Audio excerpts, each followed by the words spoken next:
아멘. 아멘. 예. 네, 지난 시간 3절에 이어서 4절부터 8절까지의 주제는 계속해서 연결되는 말씀으로 한 몸의 많은 지체, 이런 제목으로 오늘 말씀 상고하는데, 우리가 지난주에 상고했던 말씀이 뭐냐면 믿음의 분량대로 지혜롭게 생각하고 믿음의 분수대로 해야 된다 그랬어요. 믿음의 분량을 넘어서지 마라. 그 말은 어떤 사람은 믿음이 100이고 어떤 사람은 80, 어떤 사람은 60, 그러니까 그 믿음의 수준만큼 해라, 그런 뜻이 아니에요. 예. 그래가지고 되겠습니까? 하나님의 일을 하는데 전부가 다 구원을 받는 동일한 믿음을 말하는 거예요. 예. 앞에 1장에서 11장까지 그것을 우리가 잊지 말아야 돼요. 그 사람은 믿음이 종직이 그릇만 하니까 그만큼만 하라, 그런 뜻이 아니에요. 전체가 다 예수를 믿는 모든 사람들은 우리에게 주신 그 믿음대로 하나님을 섬겨야 된다는 거예요. 하나님을. 그래서 이제 오늘 본문에 보면은 갑자기 무슨 은사가 나오니까 이걸 은사를 얘기하려고 그러는 것을 우리가 본문의 의도를 벗어나면 안 돼요. 여기서 지금 말씀하시려고 하는 바울 사도의 편지 내용은 이런 은사가 있고 저런 은사가 있고 은사를 가르치는 내용이 아니고 믿음의 분수를 지키고 믿음의 분량대로 각자에게 주신 은사를 제대로 감당해야 된다는 걸 얘기하려고 그러는 거예요. 여기는 7가지 은사밖에 얘기를 안 하잖아요. 은사가 7가지만 있는 게 아니죠. 은사는 수십 가지예요. 많은 은사가 있는데 또 고린도서에서도 은사에 대해서 얘기하잖아요. 12장에서 14장까지. 그러니까 은사를 설명하는 내용이 아니라 지난 시간에 우리가 3절에서 보았던 대로 믿음의 분량대로 은사를 각각 감당해야 된다는 거예요. 믿음의 분량대로. 믿음의 분량을 넘어섰던 것을 제가 예로 들었을 때 모세 얘기를 했잖아요. 모세가 하나님 앞에 믿음을 바르게 지키지 못했다 그랬어요. 우리가 얼른 듣기는 이해가 안 되는 말씀 같아요. 네가 백성들 앞에서 믿음으로 행하지 않았고 나의 거룩함을 나타내지 아니한 거로 너는 가나안 땅에 못 들어간다, 이러고 그랬다. 그러니까 마땅히 생각할 그 이상의 생각을 품지 말라라는 것도 지난 시간에 말씀했잖아요. 그리고 믿음의 분량을 반드시 지혜롭게 지켜가야 되고 또 믿음의 분수대로, 오늘 6절에는 분명히 그런 말씀을 아직 또 한 번 더 하시잖아요. 우리에게 주신 은혜대로 받은 은사가 각각 다르지만 예언을 하는 사람은 믿음의 분수대로 또 그래요. 그러니까 우리는 자기가 어떤 일을 하든 또 어떤 사람을 만나든 놓치지 말아야 될 것이 먼저 하나님과 먼저 만나야 돼요. 하나님과 만나지 않은 상태에서는 하나님이 기뻐하시는 일을 할 수가 없어요. 늘 가까이 만나는 사람도 언제나 하나님을 먼저 만난 상태에서 하나님과 뭘 이루어야 되냐? 스포츠 선수처럼 팀워크를 이루어야 된다니까요. 하나님과 우리 사이에 팀워크가 이루어져야 그 다음에 그 상태에서 사람을 상대할 때에 우리가 바르게 상대를 할 수 있단 말이에요. 그걸 의식적으로 우리가 절대 잊으면 안 돼요. 갑작스러운 돌발 사건이 일어났을 때에도 그것에 우리가 갑자기 대응을 하게 되잖아요. 왜냐? 갑자기 일어난 돌발 상황이니까. 그래도 그 순간에도 우리가 의식적으로 잊지 말아야 될 것은 먼저 하나님을 만나야 돼요. 그래야 그 돌발 상황에 우리가 당황하지 않고 실수하지 않고 그걸 잘 감당할 수 있다 이 말이에요. 사람을 대할 때도 그렇고. 그래서 우리 예수님께서 이 세상에 오신 것은 바로 우리의 죄를 사해 주시고 우리를 자녀로 삼아 주신 그런 복음의 내용이 있지만 더 그것을 넓게 생각해 보면 하나님하고 우리를 연결시키려고 그러는 거예요. 하나님과 우리가 분리돼서 원수가 된 사이를 화목하게 해가지고 하나님과 연합하게 하려고 그런 거 아닙니까? 우리가 하나님 자녀가 되어서 하나님과 교제하려고 하는데 우리가 죄인으로서 하나님을 그냥 상대할 수가 없으니까 죄인의 모양으로 이 땅에 오신 예수님을 통해서 하나님과 연결시켜 주신 거란 말이죠. 그러니까 우리가 예수님과 연합하면, 예수님과 팀워크를 이루면 자연히 하나님과 연결되게 되어 있어요. 성령님과도 연결되게 되어 있어요. 언제나 예수님과 나를 동일시하면, 예수님 십자가 죽음을 나의 죽음으로 동일시하고 예수님의 부활을 나의 부활로 믿고 예수님의 승천을 나의 승천으로 믿고 계속해서 예수님과 나를 하나가 되게 하는 거예요. 하나. 그럼으로써 하나님은 성부, 성자, 성령 삼위일체 하나님이신데 하나님은 온 우주를 창조하신 대주제서로서 예수님과 성령님과 함께 계시는 분이란 말이에요. 그래서 예수님과 성령님은 항상 하나님과 한 번도 나눠진 적이 없어요. 의견이 충돌된 적이 없어요. 분리가 된 적이 없어요. 딱 구분만 되는 거예요. 구분만. 성부 아버지 하나님이라고 우리가 부르는 그분과 성자로 이 땅에 오신 예수 그리스도와 그 다음에 하나님이 예수 그리스도 하나님의 영으로 우리에게 보내주신 성령님과 이렇게 구분만 되어 있는 것이지 절대로 다르지 않고 나눠지지 않고 충돌하지 않고 팀워크가 안 이루어지는 때가 없다 이 말이에요. 그래서 삼위가 한 몸, 일체다 일체. 하나다라는 거예요.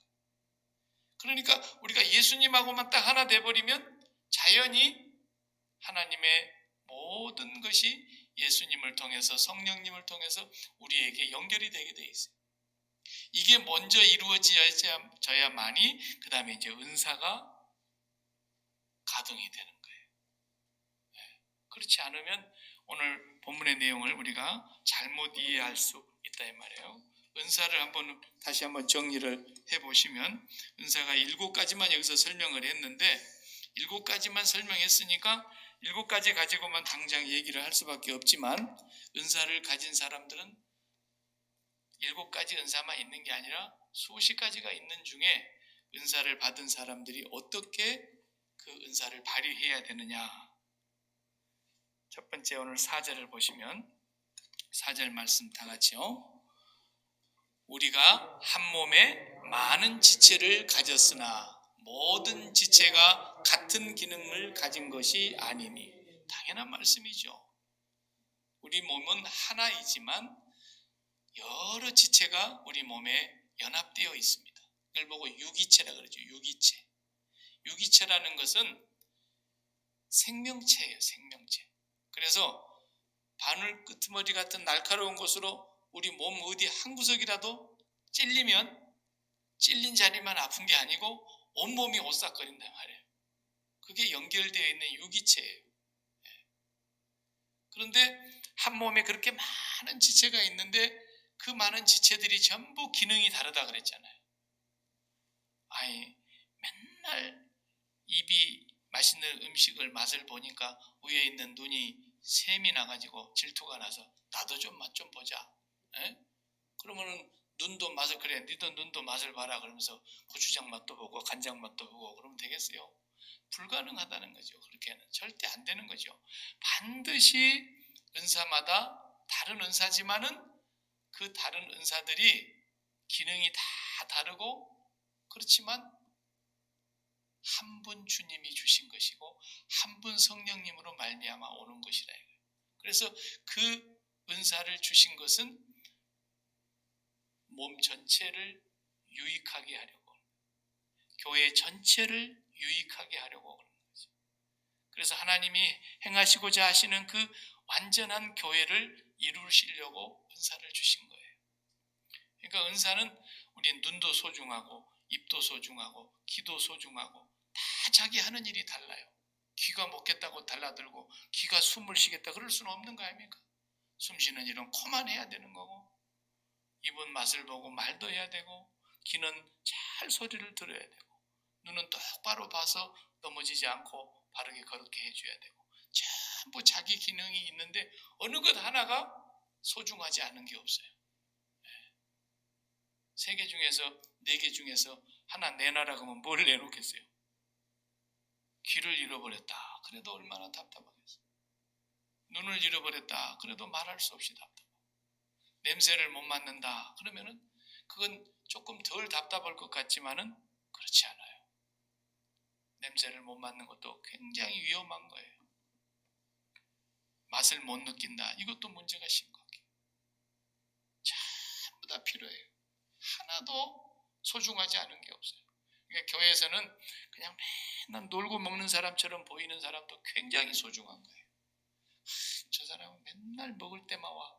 그러지 마요. 먹으러 온 사람이 있어야 됩니다. 그리고 노는 것 같아도 자리 지키는 사람이 있어야 되는 겁니다. 다 소중해요. 아주 열심히 일하는 사람도 있고 그냥 자리 딱 지키고 그냥 입만 갖고 정말로 소중하게 칭찬하고 수고한다 그러고 위로한다 그러고 말 한마디로만 그렇게 해도 필요한 사람이에요. 그러니까 은사는 다 다른데 그 은사에 따라 기능이 다 다른데 다 몸을 위해서 있는 거예요. 이걸 잊지 말라는 거예요.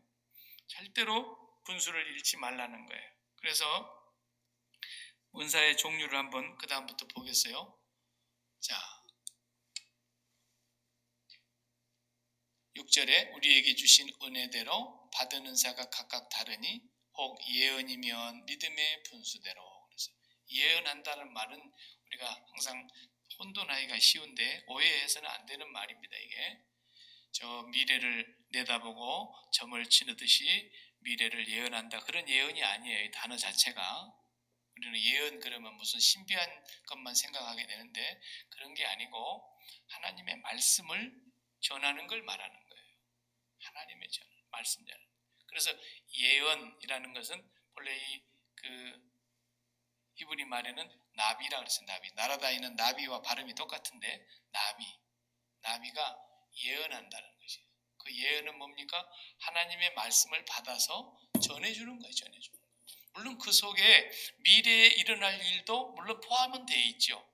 그러나 그걸 무슨 점치듯이 그렇게 말하는 게 아니고 하나님께서 말씀하신 걸 그냥 전달하는 거예요. 그러니까 예언을 하는 사람은 하나님의 말씀을 전하는 사람은 오늘날 설교자인 목사가 하나님의 예언의 말씀을 전하는 사람으로서 믿음의 분수대로 해라 그랬어요. 왜냐하면 자기 소리 하지 말라는 거예요. 자기 철학을 가지고 하나님의 말씀을 해석한다거나 자기의 어떤 세상 살아온 경험의 관점에 비추어 가지고 이 말씀을 해석을 한다거나 아니면 이 말씀이 말씀하는 온전한 뜻을 제대로 알지 못한 채로 엉뚱하게 해석을 해가지고 이렇게 전달을 한다거나 그러면 안 된다는 거예요. 오직 하나님이 전달하시려고 하시는 그 본 뜻을 알고 전달하는 것이 중요하다 말이에요. 그 이상도 이하도 해서는 안 돼요. 그래서 저희들이 학교 다닐 때 우리 설교학을 가르치셨던 목사님은 설교자는 다른 말로 하면은 뭐 메신저라 그렇게 말하기도 하지만은 설교자는 딜리버리 하는 사람이다. 배달하는 사람이다. 배달하는 사람이 그냥 배고프다고 먹을 거 있으면 그냥 상자 뜯어갖고 몇 개씩 꺼내 먹고 그러고 배달하면 안 되잖아요. 보낸 사람에게서 그대로 받아가지고 받는 사람에게 하나도 손실이 없이 그대로 전달돼야 되는 거죠. 그죠? 그 딜리버리 하는 사람이라는 거예요. 배달을 제대로 하는 사람.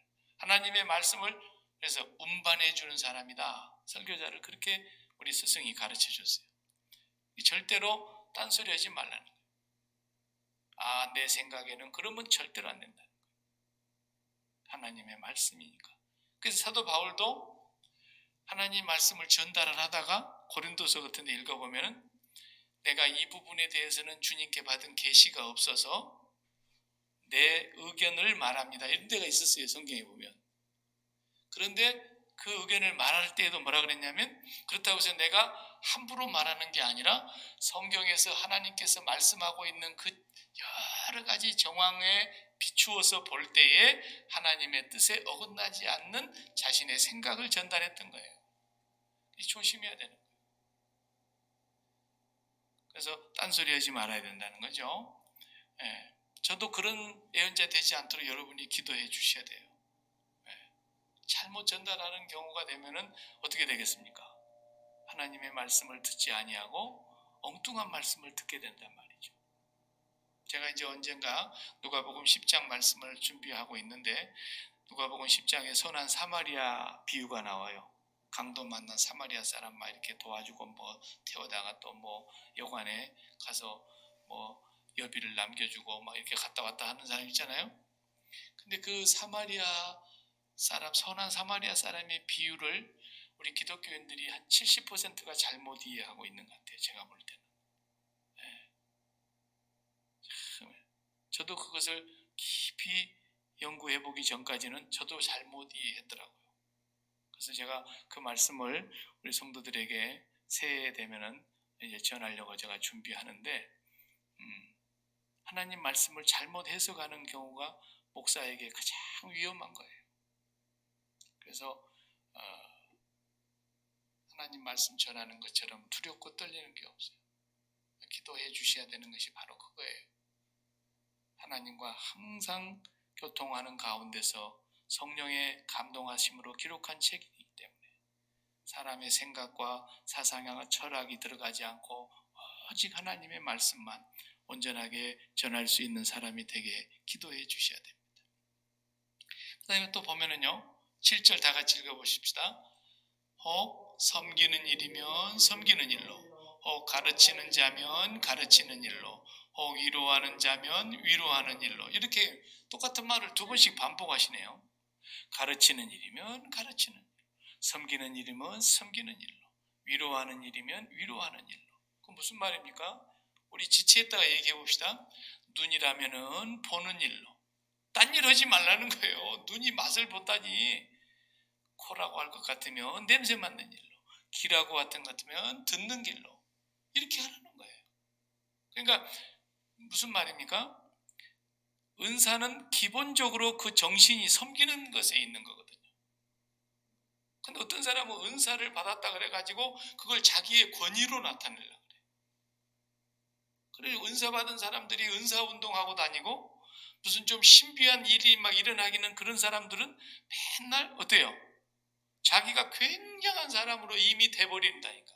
자기가 그냥 그 authority, 권위가 넘쳐버려야 됩니다. 네. 그래가지고 제가 보니까 여기 동네에서는 내가 그런 사람들 본 적이 없는데 한국에서 제가 있을 때 보니까 어떤 사람에게 병 고치는 막 그런 은사가 나타나고 그랬다는 거야. 그러니까 그 사람들이 그 기도원을 차려놓고 이제 큰 기도원을 운영하는데 얼마나 전국적으로 죽어가는 병든 사람들이 많이 몰려가는지, 하여튼 그 가면에 병자들만 가득 차 있어갖고 들어가면 나도 병든 자 같아. 전부가 병든 사람들이야. 근데 그 사람이 이제 강단에 딱 올라오면은요, 전부 일어서가지고 어머니 이렇게 불러. 그 원장을. 아니, 미쳐 들어가더라고. 무슨 얼어 죽을 어머니야. 집에가 어머니 있는데. 그래 막 그런 식으로 하는 거예요. 또 목사를 막 아버지 그런 사람들, 아이고 참말로. 비유로는 그렇게 쓸 수 있죠. 비유로. 왜? 옛날에 군사부 일체라는 말이 있었으니까 임금님과 스승님과 자기 집에 있는 아버지는 하나다. 에? 그런 얘기가 옛날에 있었잖아요. 조선 왕조 시대에 장유유서를 따지고 그럴 때. 그러나 아버지는 오직 한 분뿐입니다. 우리에게는. 육신의 아버지는 돌아가셨으면 없는 거고 우리의 영의 아버지는 하늘 아버지 한 분뿐이에요. 근데 막 목사가 올라오는데 막 아버지 그러고 기도하는 원장이 여자가 올라가니까 어머니 그러고 해서 다 미쳐 들어가는 거예요. 이게 바로 망조입니다. 그래, 제가 어린 시절에는 현신의 권사님이 그래도 우리 한국에서는 제일 이름 있는 권사님으로 소문났었잖아요. 그분은 하나님이 병을 치료하는 은사를 너무너무 많이 나타내셨어요. 그분을 통해서 치료받은 사람이 꽤 많았다고요. 그때는 뭐 6, 70년대 무슨 병원이 제대로 된 데가 있기를 합니까? 약이 좋기를 합니까? 그죠? 그때는 뭐 폐병 환자가, 혈액 환자가 너무 많았고 암으로 죽어가는 사람들 너무 많았고, 그런데 현신의 권사님 집회하는 데 가면은 환자들이 막 산을 이루고 강을 이루고, 그래서 거기서 이제 다 낫는 건 아니지만 많은 사람이 하나님의 은혜를 입고 치료받고 그랬어요. 근데 뭐 제가 압니까? 저는 어린 시절이었으니까 그분을 저는 한 번도 만난 적은 없어요. 그러나 뭐 소문이 뭐 한국에서 모르는 사람이 없었죠. 예수 믿는 사람이 대부분. 잘못된 전도관의 교주로 가버린 박태선 씨도 그런 사람이었지 않습니까? 얼마나 능력이 많이 나타나든지 박태선 씨가 아침에 일어나갖고 세수하고 나면 세수대야에 물도 안 버렸다 그랬어요. 그걸 갖다가 병든 자에게 바르면 낫는다 그래가지고. 예? 그런 정도로 그 사람이 능력과 이적이 많이 나타나니까 결국은 나중에 지가 나는 사흘 후에 부활할 것이다 그러고 죽었는데 여지껏 안 나오잖아요. 그래 전도관이 전국적으로 있어요. 우리 동네 제가 살던 동네에도 전도관이 있었어요. 전국적으로 수백 개의 예배당이 그 당시에 있었어요. 지금 다 문 닫았는데 먹고 살 길이 없으니까 허구지책으로 전도관을 그대로 천부교라 그래가지고 십자가는 다 떼버리고 십자가 밑 그 단데다가 이렇게 무궁화 같은 이렇게 휘장 하나 달아가지고 가운데다 비둘기 한 마리 이렇게 딱 달아놓은 게 그게 전도관이에요. 박태선이 자손들이 그걸 또 찾으려고 자기 아버지 재산이라고 그걸 법정에다가 고소해가지고 대법원까지 갔지만 패소해가지고 하나도 못 찾았죠. 그 자손들은. 아니 그게 어떻게 지들 겁니까? 이단자이들이지만 그래도 성도들이 그 당시에 헌금해갖고 다 그거 마련한 거지. 그러니까 이런 이상한 행동을 하고 뭐 능력 하나 나타나면 난리가 나는데, 그 현신의 권사님은 이미 방송에 다 나왔기 때문에 그건 비밀이 아니에요. 다 아는 사람은 알아요. 그분이 돌아가시기 전에 돌아가시려다가 깨났다가 돌아가시려다가 깨났다 이러다가 반복하다가 잠깐 돌아가셨다고 생각을 했는데 그 시간에 돌아가신 것이 아니라 천국을 잠깐 간 거예요. 그래가지고 주님을 만났더라잖아요. 그래가지고 주님이 앞에서 나타나니까 제 왔습니다 그러는데 주님이 쳐다보도 않고 자기를 싹 지나가 버리더라잖아요. 이렇게. 그러니까 너무 깜짝 놀라가지고 주님 저 왔다니까요 막 주님을 따라가는데 나는 너를 모른다 그러더래요. 그래가지고 왜 저를 모른단 말입니까? 뭐 거기서 막 주님한테 따지다시피 물었는데 주님이 다 말씀하시더라잖아요. 너는 내가 준 은혜를 가지고 밥벌이해 먹고 돈 벌고 재산 늘리고 네 영광을 네가 다 누리고 왔지 않냐. 나는 너를 알지 못한다. 그러니까 이 양반이 그 자리에서 그냥 너무 충격을 받은 거죠. 지금은 죽어갖고 있는 상태에서 자기 영혼이 하나님께 갔는지 어쩐지 몰라요. 그런데 그 양반이 물어봤다잖아요, 주님한테. 그러면 우리 한국에 이렇게 많은 교회가 있고 훌륭하신 목사님들이 많은데 아무개 목사님 아십니까? 이렇게 물어봤다잖아요. 나는 그놈도 모른다 그러더래요. 그때 당시 제일 큰 교회 목사님이었다. 그래서 또 한경직 목사님에 대해서도 물어봤다잖아요. 그 당시에 영락교회 한경직 목사님은 한국의 성자입니다. 기독교 교회에서. 성자라는 말을 쓰지는 않지만 천주교 같으면 성자가 되고도 남을 뿐이죠. 그렇게 훌륭하시라고 하는 한경직 목사님 아십니까? 라고 또 물어봤다잖아요. 내가 그 뒤로는 얘기 안 하겠어요.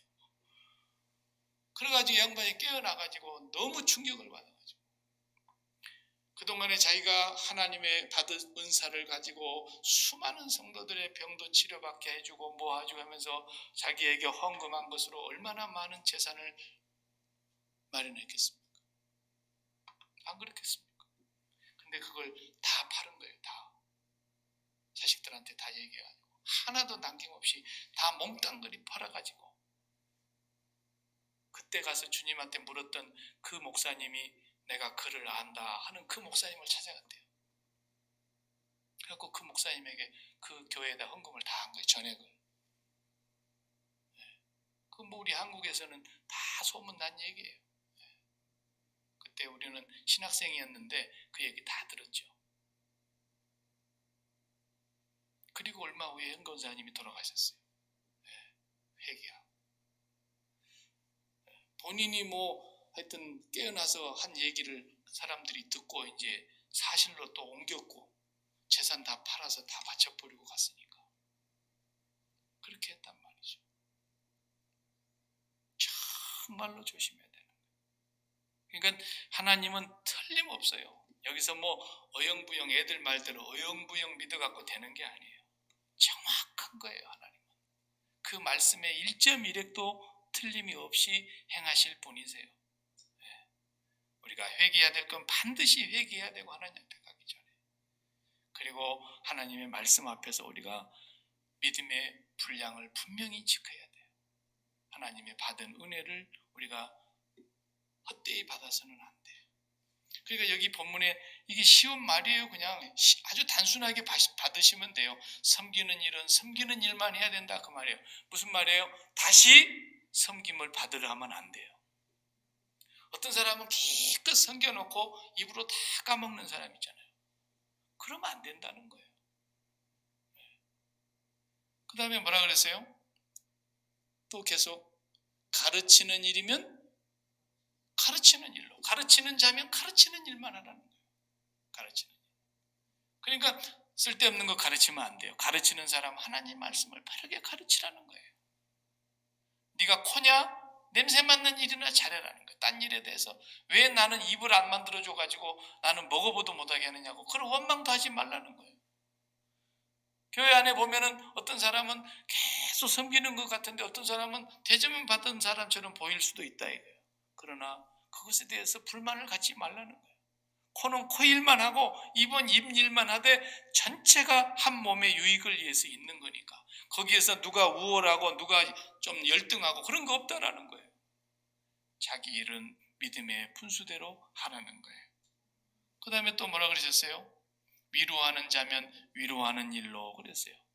위로하는 사람은 어떤 사람입니까? 권면하는 사람을 말해요. 요즘으로 말하면 좀 학문적으로 얘기하면 상담해주고 권면해주고 위로해주고 그런 거거든요. 근데 이런 것은 위로하는 일이면 위로하는 일만 하라는 거예요. 근데 그 위로하는 일을 해놓고 무슨 대가를 바란다거나 그러면 안 된다는 거죠. 또 구제하는 사람 어떻게 하라 그랬어요? 구제하는 사람이면 성실함으로 하라는 거죠. 자, 이것은 굉장히 중요한 말씀이에요. 우리 예수 믿는 사람들이 제일 조심해야 될 게 뭐냐면 내가 조금 어려운 사람을 소문을 듣고서 그 사람을 가서 도와줬어. 그래서 뭐 한 번 도와줘, 두 번 도와줘, 그냥 잘 도와줬어요. 그랬는데 내가 이렇게 도와줬는데 교회에 한 번만 나와. 그런 소리 하면 안 돼요. 아시겠어요? 그런 건 전도가 아니에요. 절대로 그런 실수하면 안 돼요. 우리는. 그게 전도일 것 같지만 아니에요. 성경이 그렇게 하지 말라는 거예요. 전도는 그냥 전도대로 하는 거예요. 전도하는 사람이면 복음 전하는 사람이라면 듣든지 아니 듣든지 그냥 복음 전하고, 구제하는 사람이면 구제만 하고 딱 끝나는 거예요. 절대로 구제했다고 해서 자기 종처럼 생각하고 내 바쁜데 와서 일 좀 도와줘. 절대로 그러면 안 돼요. 네. 미국 사람들은 그런 걸 참 잘 지킵니다. 철저합니다. 내가 뭘 좀 도와줬다고 해서 그분을 내가 마음대로 뭐 이렇게 부릴 수 있다거나 내가 아쉬울 때 내 일을 좀 도와달라고 한다거나 그래서는 안 됩니다.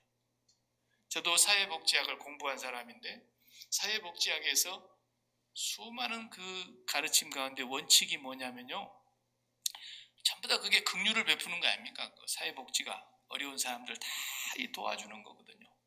근데 도와줄 때에 세상에서도 그렇게 가르쳐요. 성경에서도만 그런 게 아니라. 왜? 이것이 성경에서 나온 원리이기 때문에.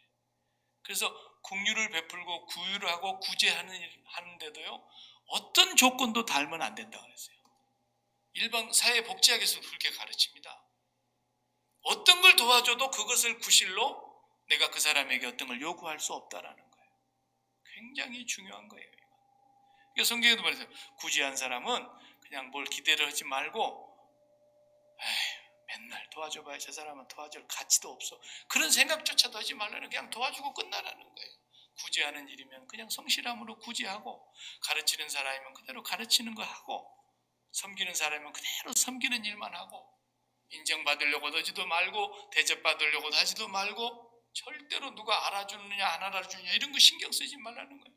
이것이 왜 그래요? 하나님을 먼저 만난 사람이기 때문에 그런 거예요. 언제나 하나님을 먼저 상대하고 하는 사람으로서 그런 은사를 발휘해야 된다는 거죠. 근데 내가 저 사람 이상하네. 나를 이렇게 도와주고 이렇게 섬겨주고 이렇게 나를 위로해주고 이렇게 나에게 용기를 북돋아주는데 어떻게 나보고 교회 가자 말 한마디 안 하나? 그럴 수 있거든요. 그래도 그 사람이 나도 교회 좀 가면 안 돼? 이럴 수가 있어요. 오히려 교회 나올 사람이면. 그러면 이제 그때 뭐라고 해야 돼요? 교회는 아무나 나가는 게 아니라고. 우리 목사님한테 한번 물어보고 우리 목사님이 나와도 된다 그러면 내가 모시러 올 테니까 그럴 정도로 조심해야 된다. 복음 전하는 자는 그냥 복음 전하고 내가 구제하는 은사를 받은 사람이면 구제하고 절대로 거기에 조건을 달면 안 돼. 이게 순수함으로 하나님 앞에서 행하는 거예요. 그러면은 하나님이 그 사람의 마음을 감동시켜서 나오게 할지도 모르겠지만 자가 우리는 그렇게 해야 됩니다. 구제는 구제대로만 하는 거예요. 이런 말씀들. 그 다음에 또 다음 말씀 읽어볼까요? 다스리는 자는 부지런함으로 그랬어요. 부지런함으로. 다스리는 자는 대개 교회로 말하자면 우리 당회가 다스리는 책임을 맡은 사람들이거든요. 당회는 다스리는 곳이에요. 그 다스린다 그러니까 무슨 이렇게 권력을 행사한다 그런 뜻이 아니죠. 전부 다 은사는 뭐예요? 섬기는 거예요. 모든 은사는 그 근본 자체 정신이 섬기는 거예요. 그러니까 다스린다는 것은 뭘 말하는 거냐면 길을 바르게 제시하고 올바른 길로 가도록 길을 제시하고 잘못된 길로 가는 사람을 그쪽이 길이 아닙니다. 이쪽이 길입니다. 알고 바른 길로 인도하고 이런 게 다스리는 거예요. 우리가 옛날에 어릴 적에 소 키워봤는데 소 몰고 다닐 때 소를 몰고 다가다가 소 고삐를 가지고 이리야 하고 이쪽으로 딱 들어갑니다. 이쪽으로 딱 잡아다니면 이쪽으로 갑니다. 그러는 거예요 그냥. 그리고 또 앞에서 본을 보이면서 저희들이 하는 대로 따라오시기 바랍니다. 이러면서 사람들에게 바른 길을 제시하고 바른 방향으로 가도록 그들을 권면하고 그들을 잘 이렇게 영혼을 살피는 거죠. 그게 다스리는 거예요. 권력을 생사하고 막 남의 위에서 내가 그렇게 권위를 부리는 게 아니거든요. 그 다음 마지막에 은사는 긍휼이라고 그랬잖아요. 긍휼은 어떻게 했어요? 베푸는 자죠. 긍휼을 베푸는 자는 즐거움으로 하래요. 이거 굉장히 또 중요한 말씀이에요. 자, 여러분 병원에 자주 다녀보셔서 아시다시피 병원에 한 번씩 가보면 간호사들이 여러 명이 있는데 간호사들마다 다릅니다. 어떤 간호사는 아주 그냥 저 친아버지 어머니 연구보다 더 잘해. 상냥하게 밝게 웃으면서 어떻게 환자의 그 상태를 제대로 파악해서 제대로 이렇게 섬겨주려고 잘하는 사람이 있어요. 의사도 보면은 다양해요. 어떤 사람은 물어보지 않은 것까지도 막 자상하게 설명해 주는 의사가 있는가. 어떤 사람 물어봐도 대답도 잘 안 해주는 사람도 있어요. 근데 긍휼을 베푸는 자는 어떻게 해야 한다 했어요? 즐거움으로 해야 한다는 거예요. 이 칼빈 선생님께서 여기 본문을 해석할 때 제가 읽어보니까 칼빈 선생님의 얘기가 참 재밌어요. 제가 그 칼빈 선생님의 얘기를 한번 읽어볼 테니까 잘 들어보세요. 환자들이나 기타 다른 고통이 있는 자들에게 자기들을 돕는 자들이 기쁘고 신속하게 움직이는 것을 보는 것보다 더 큰 위로가 없습니다. 불편한 사람이 있는데 그걸 자기들이 와서 섬기려고 와가지고 돕는데 막 즐거움으로 기쁘게 신속하게 막 이렇게 하는 사람을 보면은 도움 받는 사람이 기분이 좋다는 거예요. 그런데 뭐라 그랬어요? 자신들을 돕는 자들의 얼굴에서 근심이 가득한 것을 보는 것은 도움받는 자들에게 스스로 멸시를 당하고 있구나 하는 느낌을 갖게 합니다. 그랬어요. 내가 도움을 받는데 인상 쓰고 하는 거예요. 마지못해서 하는 거예요. 즐거움이 없어요. 그런 간호사, 그런 의사는 하면 안 되죠, 사실은. 그죠? 밥 벌어먹기 위해서 하는 것이니까. 그건 히포크라테스 정신이 아니죠. 그러니까 정말로 긍휼을 베푸는 사람은 자기가 기뻐해서 하는 거예요. 기뻐서. 근데 기쁨이 나한테 있습니까? 없지요. 이것도 역시 하나님과 먼저 만나야만 기쁨이 내려오는 거예요. 하나님 안에서 기쁨이 없는데 교회에서 내가 어떤 어려운 일 있는 사람 도와라고 가서 목사라고 집사님 가서 좀 도와주고 오세요. 그래 봐요. 아이고, 그 도움하러 간 사람도 얼굴 벌써 인상 쓰고 가가지고 도움 받는 사람이 자존심 상해서 둘 다 시험 들어갔고 보통 문제가 아니에요. 그러니까 하나님을 만나고 나서 하나님의 그 받은 믿음을 자기의 믿음의 분량만큼 하나님 앞에서 그 은혜를 감사하고 내 마음에 기쁨이 충만하고 즐거움이 있어가지고 도움으로 가는 사람은 굉장히 기쁜 거예요. 그래서 긍휼을 제대로 베풀고 오죠. 근데 그렇지 않은 사람은 기분만 확 상해놓고 오는 거예요. 그 사람 자존심 막 상해놓고 오는 거예요. 기분 나쁘게 해놓고 오는 거예요. 그래서 내가 지금은 할 수 없어서 네 도움을 받는다마는 그러면서 속으로는 기분 나빠요. 그리고 정말 그렇습니다. 사람이라는 게. 어떤 것도 우리는 그래서 조건을 달면 안 돼요. 그러려니까 3절에서 말씀하신 대로 마땅히 생각할 그 이상의 생각을 품지 말고 믿음의 분량대로 하나님 앞에서 우리 믿음의 분량대로 지혜롭게 생각하면서 우리가 교회라고 하는 이 몸이 그리스도의 몸인데 하나를 이루는 거 이게 제일 중요하다는 거예요. 전부가 한 몸을 위해서 있는 거니까. 그리고 유익을 위해서 있는 거예요. 전체의 유익을 위해서 있는 거예요. 그래서 하나님 앞에서 하나님과 먼저 팀워크를 이루지 않고 일을 하면 유익이 없습니다. 반드시 그렇습니다. 그러니까 여러분들이 무슨 일을 하든지 하나님 앞에 먼저 팀워크를 이루어서 하나님과 하나가 된 가운데서 자기에게 주어진 책무와 재능과 은사를 발휘해야 된다는 겁니다. 이렇게만 하면 하나님께서 나머지 문제는 다 해결을 해주세요. 이것이 우리가 꼭 지켜야 될 교회의 은사의 원칙이에요. 저와 여러분들이 그 사명을 잘 감당하실 수 있기를 바랍니다. 기도하십시다.